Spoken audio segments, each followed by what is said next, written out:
What's up, everybody? Thank you so much for tuning in and welcome to another agent overview. I'm Smitty Puff Jr. and I hope you guys enjoy this video. I am both shield and sword.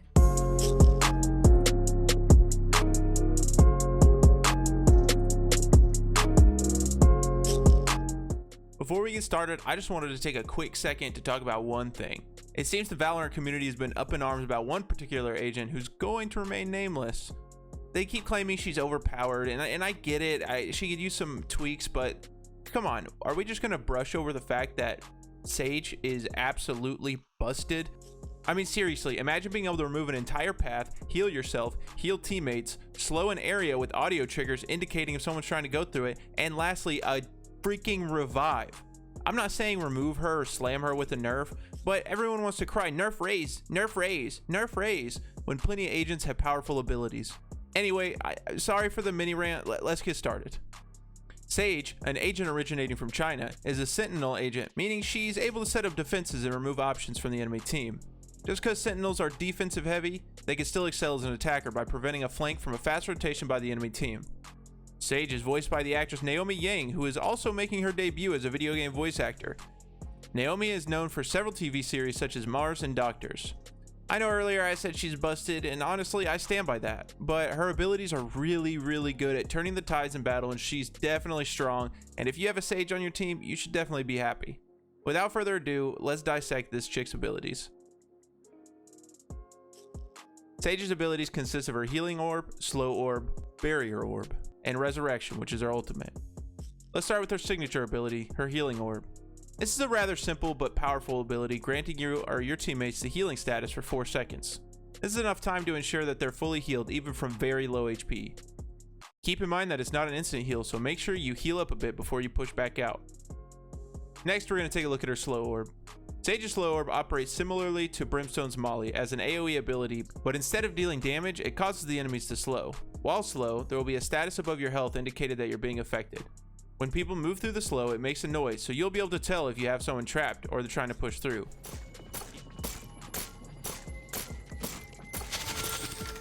This ability lasts approximately 8 seconds once the orb is detonated. The orb takes the same trajectory as Brimstone's Molly as well, so any angle that you can find with him, you should be able to do with her. The only difference is that instead of taking a few bounces before activating, the orb will go off after the initial contact with a horizontal surface. Another thing I wanted to add is similar to Brimstone's smokes, please don't use Sage's slow orb in the path that you or your team is going to take. You're just going to be hurting your team. Use this ability in tandem with other players' ults to make sure they can't avoid it. Here's a video of my friend playing Sage. Once I know that the players are trapped in his slow orb, I activate Orbital Strike and they're left defenseless. One enemy remaining. Ooh.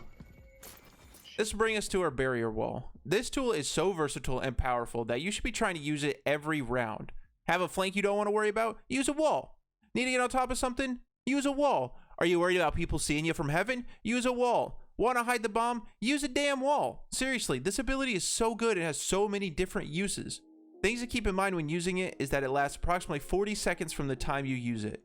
This, of course, is if nobody does damage to it. Pro tip, if their Sage is walling you off every round, buy an Odin. You can tell the integrity of the wall based off its appearance. If you see those icy veins running through it like my ex-girlfriend, then you know that just like our relationship, it's about to crumble down.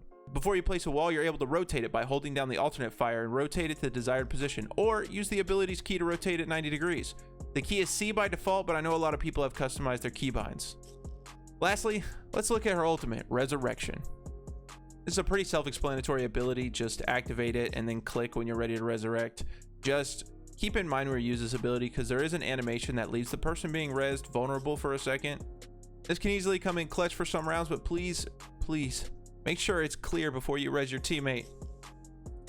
Now that we've covered the abilities, let's head on over to her contracts. So here we are on the main menu. We are about to look at Sage's contract. All of the contracts are the same as far as the it's gonna go title card, title spray, gun buddy animated spray, title, weapon skin, final card. So they're all gonna look like that. But let's get cracking. So the tier 1 is the title warden, tier 2 is the title doctor, Tier 3 is her doing this cool little pose thing with the little swirly twirlies going up in the orby dorbies up here, and she's just doing her thing, being all cool and balanced, hence the title. All right, Tier 4 Enlightened. Get some Zenyatta from Overwatch vibes from that. But next we got a spray, the little thumbs up with the band-aid because she's a healer, and some more swirly twirlies to fit in with that theme. This is a gun buddy, actually one of the cooler gun buddies in the game. Also fits the theme. We got the swirly twirly with the green, turquoise-ish blue, whatever color this is, orb in the middle of it. Pretty cool looking gun buddy, if you ask me. If I don't know, it's definitely one of my favorites that I've seen so far.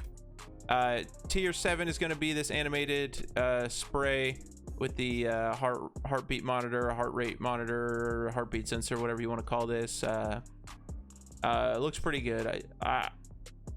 Looks good. Tier 8 is the title Ascendant. Super strong Zenyatta vibes from this one, but that's all good. And the Tier 9 is a classic pistol, so you will be seeing this at least once a game if you play. It is the pistol you spawn with. My only gripes with this one are, it's a pretty cool weapon skin, aside from the fact that it looks like a Baja Blast Mountain Dew gummy snack pistol. I don't know, I just want to take a bite out of the front. Like, so we have the black accents back here and the silver, like chromish or silver hammer, and then up here the where the round ejects from. I wish that same color, one of them either black or silver, was on the front of the barrel, because it just looks like a training dummy gun.